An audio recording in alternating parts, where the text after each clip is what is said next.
I study military learning, and is that possible?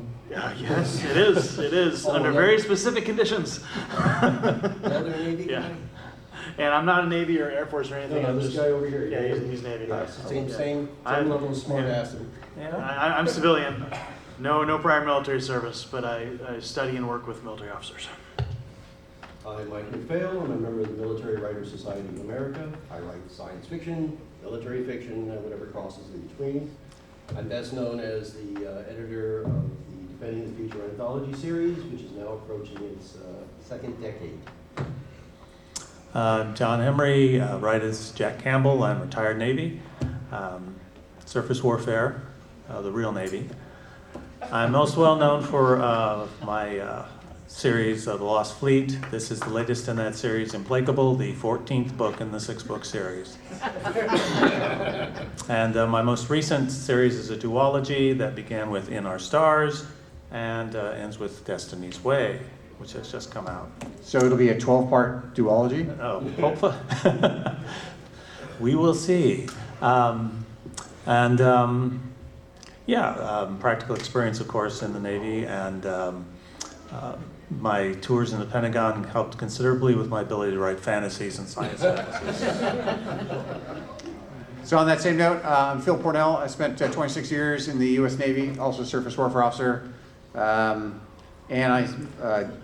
My last 5-year tour was at a place called the Office of Net Assessment, where we were tasked with, the ramp is over here, sir. We were tasked with diagnosing the future security environment 30 years in the future. So I actually wrote a lot of science fiction that none of you can read. Yeah. Don't worry, the dialogue, there isn't any, and the plot is a little thin. Our guest of honor, who really doesn't need much introduction, Mr. Haldeman.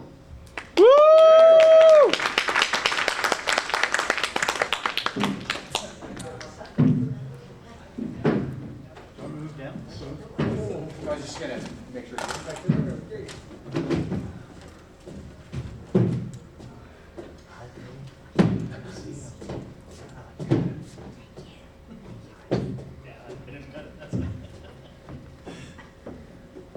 Hello. So we gave the other authors the opportunity to introduce themselves. Mr. Haldeman, if you wish to as well, although I think a lot of people here know who you are. Well, some do, some don't. My name is Joe Haldeman. I have written about 30 books, and about half of them have been associated with war. I wrote, my first novel was called War Year, and it was not science fiction. It was about my experiences as a soldier in Vietnam. And I'm mostly well known for The Forever War, something I wrote so long ago. I don't remember it. I don't expect anybody else to. But it's been reprinted a few times. And let me see. And like everybody, I am affected by the threat of war, and I live in the fallout from a lifetime of war. I was born in 1943, which was, a good year for war. They did a bomb, and then another, and then yet another, and then they thought, well, if we keep doing this, God knows what's going to happen. So they stopped finally.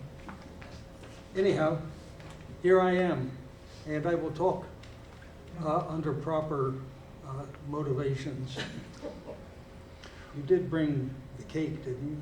No, the cake's alive. Okay. Got some rum if you need to. Well, welcome aboard, sir. You're flanked by 2 Navy men, so we'll see what happens. And an average. That's okay. Yeah. So the title of the panel is, must military SF be pro-war? And I think the obvious answer to everyone in the room is no. Yeah. So let's get beyond that element of the trope of. Thank you for coming, everybody. Yes. Right. I remember an interview that was Harlan Ellison gave, in which they said, "You're a science fiction author," and he said, "No, I am not a science fiction author. I'm a horror writer. I just write horrors about things. And he went on at length about purposely putting into his stories the horrors of war or of personal combat and things like that. And Harlan Ellison and my father had a bit of a rivalry at times. But he was, I think, being intellectually honest as he explained, hey, you know, this war thing, it is a very horrible thing to do. I mean, basically, even if you read Band of Brothers, right, and you read through the characters, that you see, like, the best of humanity put in the worst of conditions and having to do horrible things.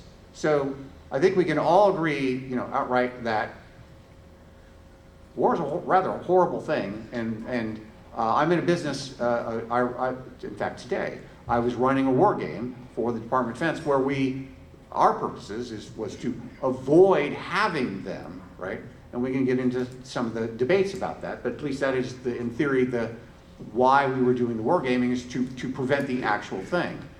But when we write fiction, you know, we want to avoid the war porn element of it, but there's also a reason why the conflict is occurring, right? I think we can all imagine that there are things worse than war. If the Nazis had just rolled across and, you know, did their thing, I think that might have actually been more horrible than opposing them. So those are the elements that we would have to, you know, investigate in our story. So the convention did say, how does Forever War point to alternatives about the perspectives on military science fiction and its approach to glorifying or not war. So I'm going to go down the panels here, straight down the panelists, and let them weigh in on this. I think we're all in agreement, right? Does military science fiction have to be pro-war? No. But can we go deeper than that? Yeah, I mean, I have yet to meet a military officer or even read military science fiction that is truly pro-war, right? We would call that propaganda, not, right? And it's, I think the question is, what does being pro-war mean? Because I want to prepare for war? Because I understand the horrors of war, I want to avoid them, and therefore I will be prepared for this very terrible moment? I think, you know, for me that's important. We need individuals in society who prepare for war, and I don't think that means that they are pro-war. Like I said, have yet to meet anybody who enjoyed their experience, right? Nobody does, from what I've read and what people have told me. Not sane people, at least. There are some exceptions, but they're not very sane people, as I said. Maybe there's, but every piece of military science fiction that I've written shows us that little bit of horror, and it makes us cringe. It makes me cringe at this very terrible human activity.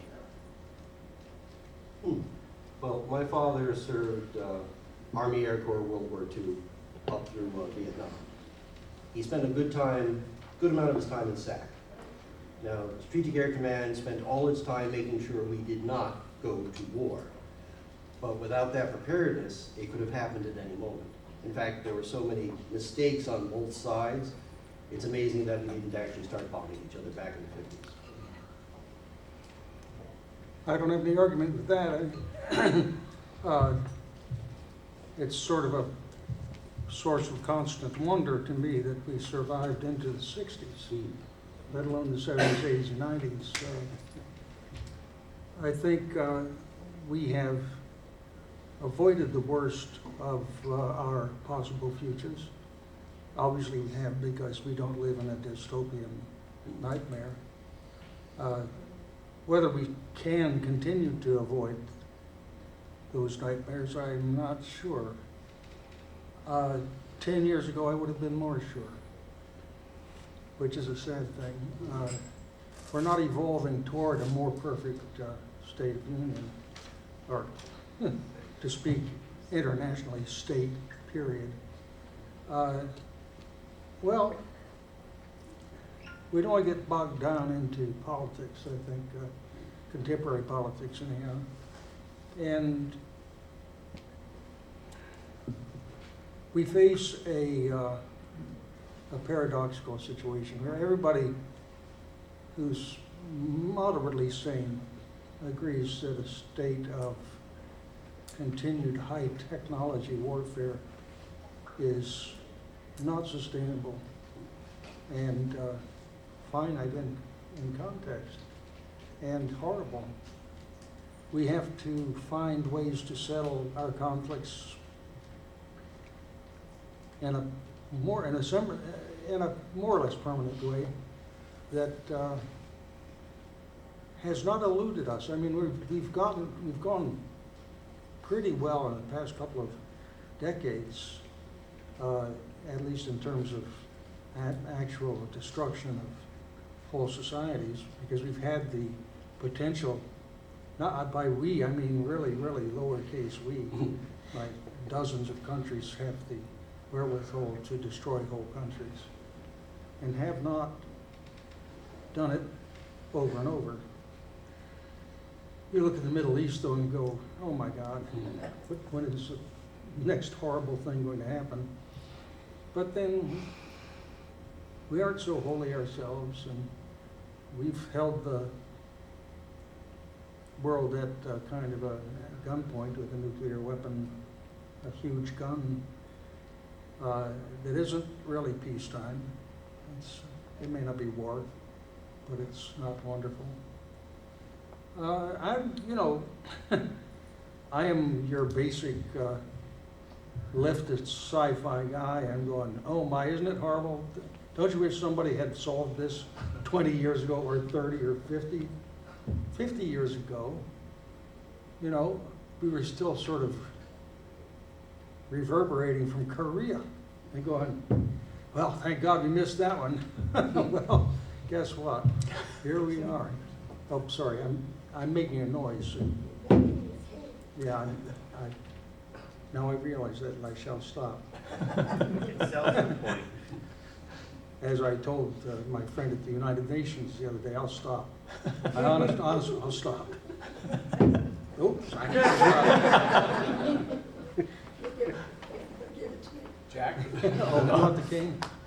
Okay. See, this is disarmament. Yeah, if wives ran the world, we wouldn't have these problems. Right, well. Yeah. Men never listen to their wives.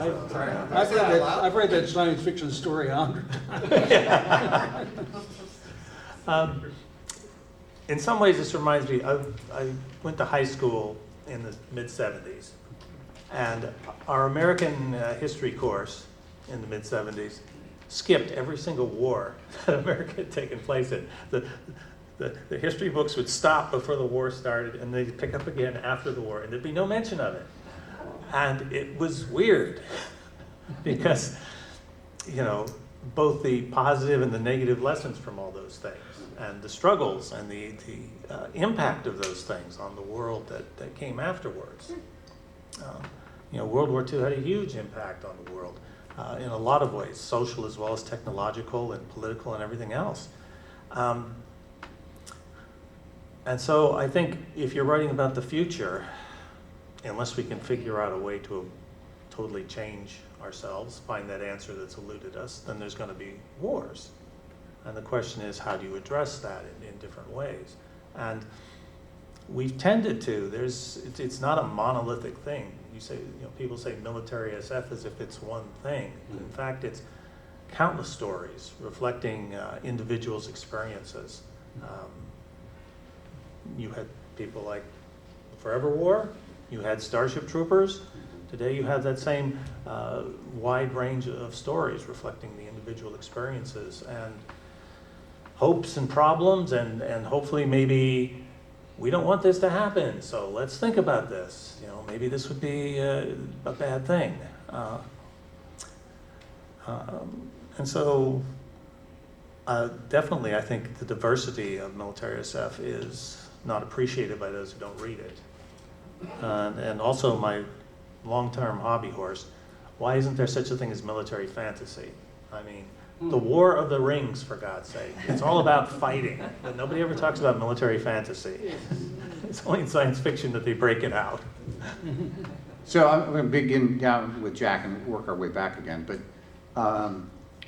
you broached the subject that is in the panel description about, you know, what makes military science fiction pro or anti-war, and the usual comparison, I'm sorry, Mr. Haldeman, but we must, the usual comparison that is troped out, Starship Troopers is pro-war and Forever War is anti-war, and you know, these are the two paradigms in which we must judge all MIL-SF from there. And so it does beg a question, have you read, it may be there, and I've been,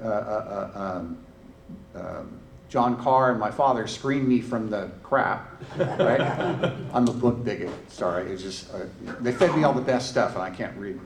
But, you know, have you really encountered pro-war MIL-SF, other than, say, not the best literature? No, what I've encountered, just seeing a world that encompasses comic books and television and radio dramas, whatever you want, you can smell from the first couple of chapters the silly stories which adapt a kind of propagandistic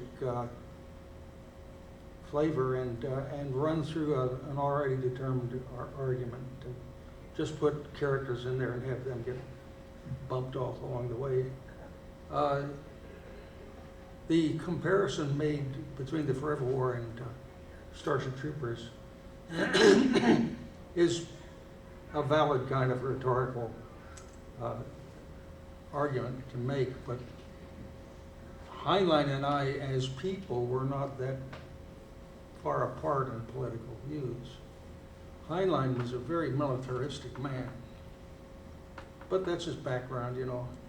I'm anti-military, I'm a pacifist, but experienced more actual military than Heinlein did.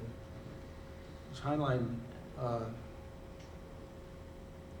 was exposed to the military academy, and I suppose that's sort of like growing up the preacher's son and then saying, well, I know all about religion. Well, no, you don't. And Mr. Heinlein knew a lot about the military. He knew a lot more than I ever did or wanted to. But he was never shot. He never killed anybody. So on those two things alone, I know a lot more about being a soldier than Heinlein ever did. And that's not just being rhetorical. I mean, that's basic ABC of what it's about. And if you have never been actually hurt by military action, you've got to admit you only have a two-dimensional level of understanding. If you've actually killed people and actually seen people dying all around you and all this sort of nitty-gritty of war, you don't have to argue about how horrible it is. You know, it's really as much a part of you as breathing is. So, I don't know. It's difficult to take just a random audience and say, well, okay, here's my argument with ABC. Because the argument is not logical. The counter-argument is not logical either. It's all emotional, and that doesn't mean that it's silly or that you can discount the process of argument within those two attitudes. I don't know.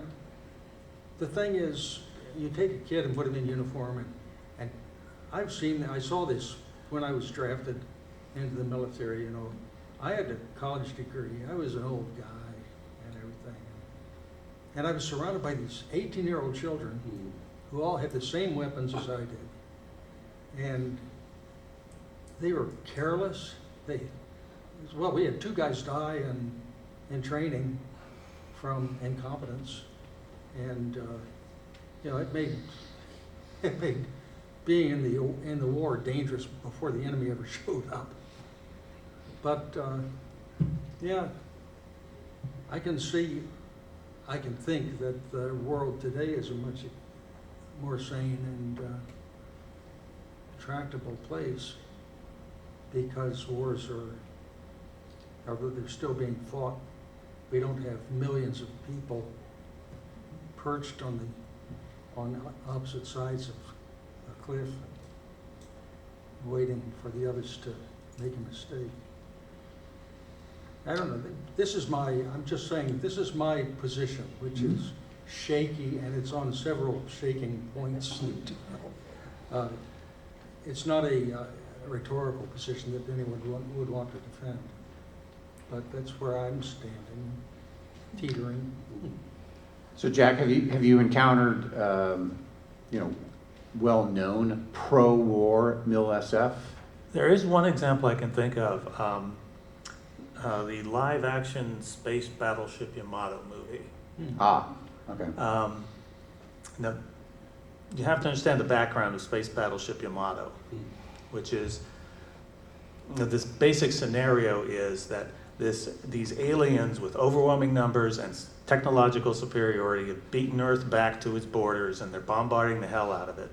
And so they the humans, as this last-ditch effort, they retrofit the Yamato, send it out to try to beat the aliens. What actually happened to the Yamato back in 1945 was that the Allies, in overwhelming numbers with technological superiority, had beaten Japan back to her borders and were bombing the hell out of it. We are the aliens in Space Battleship Yamato. Ah, okay. And the story is basically an attempt to give Yamato another last mission with a crew in which they succeed. So the sacrifice is not in vain. And the live-action movie in particular has this very bonsai spirit, where the characters, one after another, hurl themselves at the enemy to help the ship continue going onward until it can succeed in its mission. So in that sense, as a cultural artifact, and as an attempt to produce an alternate history ending for the Yamato and her crew, it was sort of pro-war. But within that context, understanding where the Japanese are coming from when they produce this story. Well, the only pro-war book I've read is The Mercenary. That's war as a business. There are a mercenary unit that if you have a problem and you have the money, they would come down onto the planet and deal with you. But mercenary books, I've never been happy with those. But I read it because my friend said, you need to read this. Most military SF at some point or another is basically a survival story. It's men or women in a very difficult situation, and all they want to do is get to the other side. So yeah, I've actually not read beyond The Mercenary any pro-war books. So I read a lot of stories that I reject for bullet points, and because the purpose of this magazine is to reflect on war and reflect on the horror, the hope, the tragedy, right? And there are sort of two ways in which stories will skirt the pro-warness. One is the gun porn, right? Where it's we're fascinated by the toys, we're fascinated by the amount of energy and power they're encapsulating these newfangled weapons or whatever, and the story is somehow about that. Like, reject. There's the other, which I think is a little more insidious for literature and has become more mainstream, and that is military fiction that does not give a genuine sense for the personal cost of violence, right? Where people commit acts of violence and they're not changed or hurt or harmed because of the violence that they have enacted themselves, right? And in a sense, that is pro-war in the sense of being, well, we can exact violence or commit violence on other humans and not reap the consequences of that, right? That's the only situation in which something becomes pro-war in a sense. But most of what I've read is really reflective on the horror, not just in the act, but the trauma that occurs to not only people, the victims, but also the perpetrators. So the key element there is whether or not you are sanitizing the horrors, not only the war of what's inflicted on the people, but on the character themselves. So in a similar manner, in PTSD treatments or addiction treatment, et cetera, whether it's be in childhood or adult experiences, the commonality between them is that the person has experienced a significant trauma in an environment for which they had no control. Particularly for adult addicts, usually from childhood, but also for folks in PTSD environment. It's the encounter in this form in which they really have no control about what's going on, and it really messes with you. But then there's the obverse of it, as we talked about earlier, about why is there a conflict? Why is there a war? Now, in some of the pulp, or not pulp is the wrong word, the war porn books, so as you say, it was like, we're going to want to kill people, and I'm invincible. Kind of, there's a lack of humanity in the story, both of the victims and the victimizer, right? In that case, but there is an element of why is the war occurring. I would recommend to the audience, if you have not read the book, Battles That Changed History by Fletcher Pratt, I would strongly encourage you to read it, because it does not go into the horrors of war. That's not what the purpose of the book. The purpose of the books is explaining the political and power arrangements, either political, religious, etc., of all the arrangements that were occurring, the innovations of the war, and then what was the outcome of that. So if you want to understand, why do we say Pyrrhic victory? There's a great description of Pyrrhus in the story. But the key point is, like, there's a reason why we have these conflicts, because there's some sort of political or religious or other factors that are coming together of two different societies clashing with each other. So when for example, I read materials written by the Chinese and Russians, they use what's called dialectic materialism. And so when they are going to have a conflict, the key thing they ask themselves, what is the main contradiction for which we must solve? Was their approach to addressing this. So if you can explore more of the good stories that you've read in which they take these like real clashes, and we talked about Nazis, right? This is a real clash of how society should be run. The Chinese Communist Party makes a real argument that is us or chaos, and these Americans with their crazy ideas, they'll create chaos, right? So you have these real little clashes of differences of opinion that can and has resulted in actual battle. So if you could go into the better books that you have read that explore this, in which the characters are the fulcrum of this clashes of ideas. So I really like David Drake's work, right? To Decide a Mercenary story, right? Yeah. Because he recognized that war exists at a number of levels. That there's always a political game, right? There's a political question, but it goes all the way down to the level of the grunt or the tanker, and it's real, and the violence is real, and the injustice and the contradictions are real, all throughout that. And he has this ability to explore that very naturally, right? So I like his work a lot, actually, because he flows back and forth between those with such ease. Sorry, I was listening to the conversation. So I think the most realistic war writer I've gone through so far is David Sherman, well, the late David Sherman. He used to write Vietnam fiction based on his time as a Cap Marine in Vietnam. And the level of detail, as I told my wife, I can feel the damp in the air, I can smell the jungle, and the mud squishing under my boots. But the way he writes battle would be completely un-Hollywood. I mean, dark shadow in night, shoot, it might fall over. You don't see the enemy, you don't know who the enemy is, but you can clearly see the aftermath of what they have done. He was a Cap Marine protecting a small Vietnamese village from the local bad guys, I forget what they were called. So they would strike, yeah, well, I forget which point of the war he was, whether it was Arvin or Vietnam. And you'd always see the aftermath.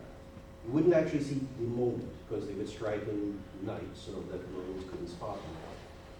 And it was more horrific seeing the aftermath than the actual events, and how it affected the people in the village. I wish he'd written more of that. Yeah, that's curious. It's something that you see that we saw in Vietnam all the time, because most of the battles were at night. And the enemy forces, from our point of view, would disappear by the time the sun came up. And so we just had bodies scattered all around, and rarely saw a living enemy, and almost never spoke to one. It was a curious thing, but I think not atypical as a modern war. I mean, we once captured an actual enemy soldier because he'd been shot in the foot. He couldn't get away. And we had him sitting here, and we dressed his wounds. And I was the only college-educated person in our unit, and I tried to talk to him. I don't speak Vietnamese. He didn't speak English. I tried French and German. He didn't have either of those. But he could see that I wasn't going to hurt him. And, you know, I tried to do by gestures that the war's over. You know, we're going to bind up your wounds and take you to a hospital, and so forth. He got scareder and scareder. Of course he did. And well, he had lost 2 fingers. Imagine anything that happens to you in any normal context where you lost a couple of fingers and you're bleeding, surrounded by strangers. I mean, how are you ever going to act? Even if you're a born hero, what are you going to do? He was in my mind a lot for the rest of the time I was in Vietnam. And I don't know. I spent some time when I was wounded. I was in a hospital next to a Vietnamese guy, an enemy soldier, who'd been shot. He'd gotten a couple of bullet wounds, but he could communicate. And you know, we established that we didn't have a language in common. We were both bandaged up and bleeding and everything like that, so we're kind of in another country ourselves. And that was a very interesting kind of communication. Communication without any ideas being passed back and forth, but we were both in the same boat. He was in a much worse boat than I was, because I was going home sooner or later, and he was still in the enemy territory. But it was very interesting, the affinities that you could find. I was closer to that guy than most of the other people in the camp, half of whom were female. They were nurses, and I thought, oh my God, these creatures don't even have dicks. What can I have in common with them? Yeah. That was a time when I hadn't seen a female in months, and suddenly I was surrounded by them. That was curious. That's something that could inspire a science fiction novel or two. Yeah. Jack, any books, good stories that took that, like, what clashes of ideas, but down to the individual soldier? Yeah, I think one recent one that stands out for me is Planetside by Michael Mamey. He's a Army vet from Iraq and Afghanistan. So the writers whose military experience is from Iraq and Afghanistan tend to write stories similar to those who fought in Vietnam, Really.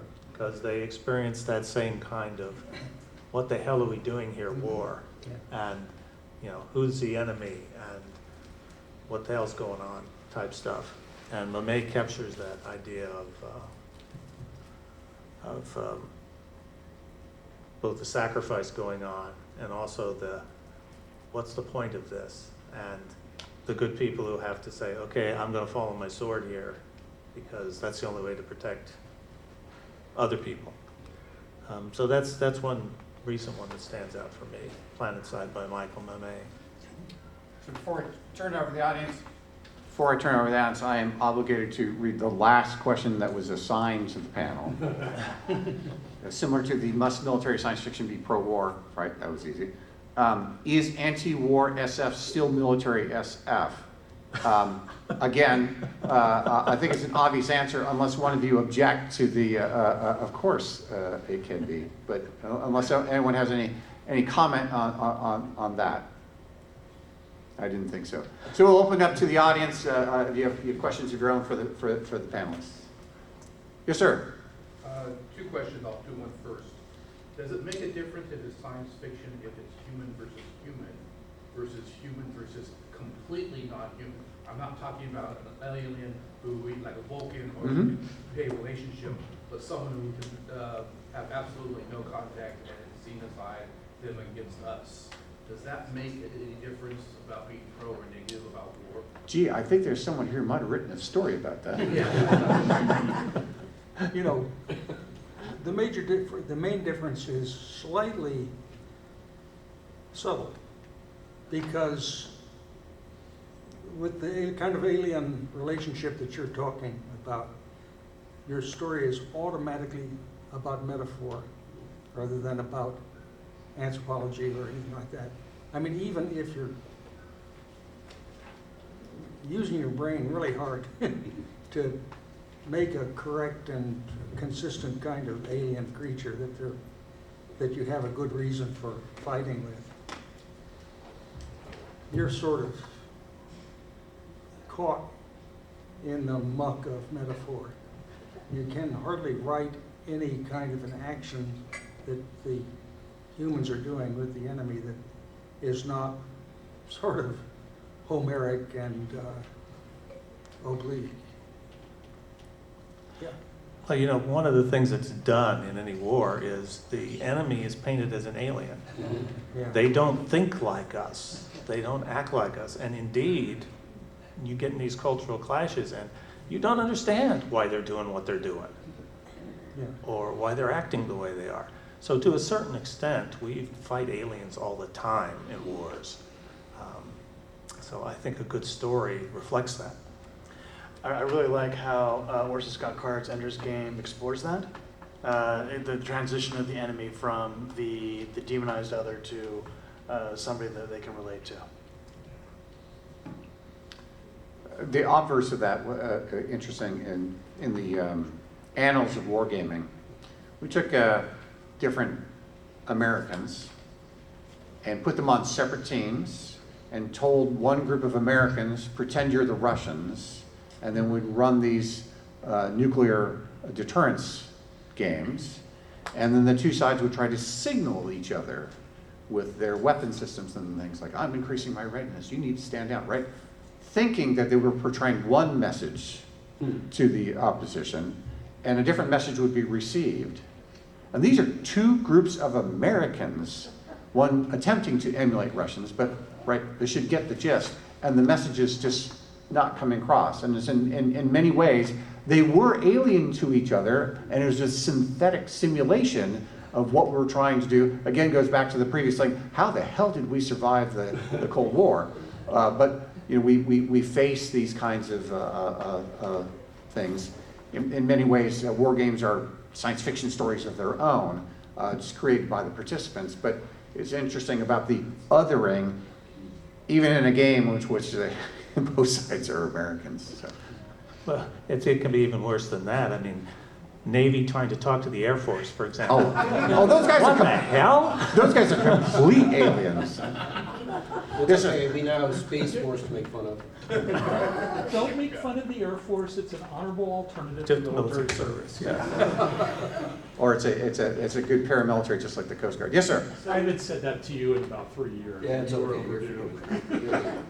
So, are there stories of military SF stories that Campbell feels are realistic, but also talk about some of the, not necessarily frontline action? I mean, you don't really see a lot of folks talking about, let's say, people who are in charge of, the motor pool. Are there stories that tell what it's like from that perspective? Well, not precisely that perspective, but this Campbell character over here, his characters are real. You can feel that they've been in the service, and it covers a wide range of fields or MOS, because logistics run the fighting force. Without the logistics, you don't have trucks, you don't have ammunition, you don't have supplies, and he does a pretty good job of it. So that there are some military science fiction authors who would say that if you don't have trigger pullers, it's not military science fiction, right? And that's, I disagree, right? But I like how Mame in his Planetside series gives a broader description of what constitutes military. There is there does then become the challenge of what is the story, right? Yeah. I do agree that the importance of logistics, and when I do operations analysis of logistics, it's these optimization routine math into really dense and boring math, right? But it's absolutely necessary to execute and then it's like you're basically trying to destroy, if you're trying to restore and destroy networks, but that's not really a human story. So now the challenge then to the author is, what is the enemy in that case? If you're not shooting at someone, is it the boredom? Is it the monotony? Is it the rapid changes of things? Like, what is the man versus what in that kind of a circumstance when when it's the non-trigger puller like story? What is it now? Several stories, including Forever Wars, or even Starship Troopers, goes into that. Some of the man versus what is the man versus himself, the internal struggle with either the monotony or the unknown or the other element. So it's what is the crux? What is man versus what in those to make it a story? Oh, the examples I think of aren't science fiction. Things like Catch-22, and which Catch-22 is not a satire; it is a documentary. You have to understand that. Or even things like Sergeant Bilko, Yeah. which are stories about what happens in peacetime when you're not actually shooting at people and military personnel misbehave in every possible way you can imagine. Lady in the back. All right, good discussion. I'm interested in the field of political psychology. I feel I hope is greatly expanding, because I think we need to spend everything we have on that right now. And I'm interested in, if you're aware of any stories or your thoughts on, the conflict between, within a, whatever nation or group, in terms of hubris of some convincing themselves that a war of choice is a good idea. I think there's a lot of relevance to that. And thinking of a nonfiction science story, actually the first half an hour of Gone with the Wind, there's a conflict there with Clark Gable and the soon-to-be Confederates debating whether this is a good idea. So I'm curious if there's any stories where that conflict has played out, and your thoughts on that. Because in the end, it's a choice of people to go to, especially an offensive, non-defensive war. So I studied political psychology in grad school, and George Orwell's 1984, while not traditional military science fiction, is definitely violent from a psychological perspective, right? And he posits the antecedents of the type of war that you can justify with controlling rhetoric, controlling communication, controlling language. If I could suggest David Weber's Honor Harrington series, Yeah. especially the book Short Victorious War, the other side talks about them deciding to go and they think it would be politically good. If you'd read those, that would be a good start because he heavily deals with the political side of it. Then, if you're going to go down that realm, you definitely then have to look at Mein Kampf. You have to look at there are several books about the Chinese Communist Party, about the People's War struggle, collectivism versus the individualism of the West, right? As I said before, these wars come across because there's a clash of ideas, whether it's a person or a theory or a religious drive, but these clashes occur for a reason that someone says this is the way things should be, and someone else disagrees, and they are willing to push back on it. If you don't want to push back on it, there's the alternative. And as you describe it, that's a wonderful scene in Gone with the Wind, where he's having the debate, in fact, refusing a duel, right? But he says, they will bottle up our harbors and starve us to death. He's looking at it logically and straightforward, and of course they're all questioning his honor, et cetera, et cetera. And so what does Rhett Butler go off and do? He becomes a mercenary ship captain, gun runner, and makes a lot of money doing that. But around him is the whole discussion of this is our way of life. This is how we do things. And of course, we are such gentlemen, and they're not taking into account all the citizen soldiers around them they are about to pull into this conflict. But it's a wonderful scene there that really shows you that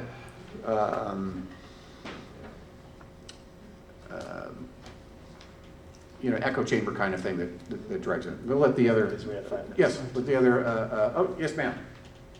This isn't fiction exactly, but it is narrative with characters developed over time. What I would really like to know is, have members of the panel seen Ken Burns' Vietnam? And if so, what did you think? Start at the end, Larry? Yes, I signed it. I also read the Pentagon Papers, which are still officially top secret. I had to read them for a declassification review.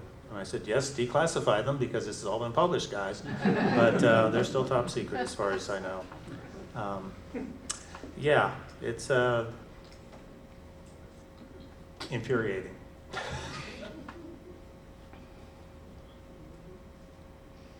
Joe, did you see the Vietnam?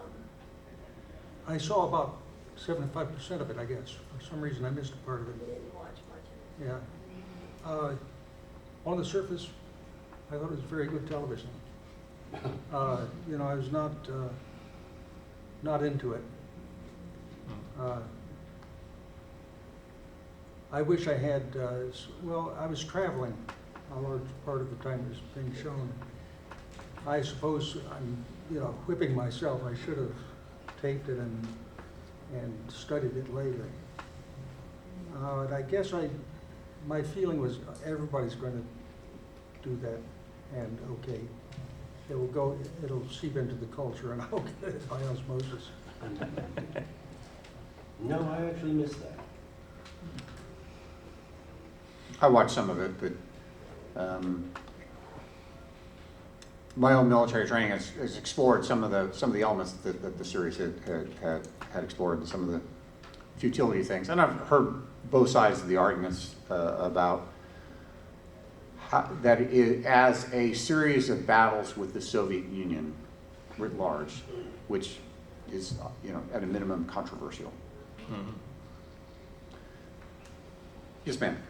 We have a friend who's was a helicopter pilot in Vietnam, and he was very unhappy that more attention was not paid to the helicopters and the helicopter pilots. In the series. You know, on one day at DragonCon, I met Casey Azell, who flew UH-1 Hueys doing dust-off missions in Iraq. Yes. And a pilot who had flown UH-1 Hueys doing dust-off missions in Vietnam. Cool. I think we have time, one more question, yes, sir. Someone who enjoys military sci-fi, I have noticed that you can very clearly tell a lot of the tropes are based off of the experiences of people in the U.S. military, because those are the people who wrote it. Do you know of any stories that sort of they're sort of based on other militaries and how that affects perspective?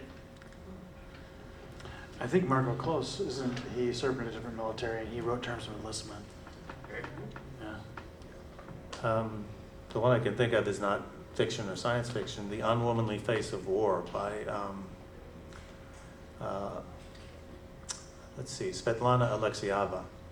And that's where she interviewed some of the frontline women who fought in the Soviet Army during World War II. There's a lot of stories in there about their particular experiences in combat against what they always called the fascists. It's a very powerful, moving book. We're running out of time, and I want to give the panelists an opportunity to tell the audience where are you going to be during the convention and where they can find your material, perhaps online or outside the con. Yeah, my website is easy, nathantoronto.com. And I'm around. Find me, talk to me. Happy to talk. We're in the dealer's room, E-Spec Books, you can't miss it. We got marshmallows on one corner. And they're delicious. Yep. Mr. Haldeman? I'm all over the net. I'm quite visible under the name Haldeman. I misspelled several ways, it still gets around. And I'll be here. All day tomorrow, All- you're on programming. Yeah, my wife has to hear me complain about, oh, here we go again, oh, no, all day long. But, yeah, I'll be quite available when I'm not hiding. I don't hide well enough to stay away from you guys. Jack? I've got some more panels tomorrow, and my books are available wherever books are sold, good or otherwise. And otherwise, I'm around, happy to have conversations with people. I'll be at the mass signing, of course, on Saturday night. So. Yeah. So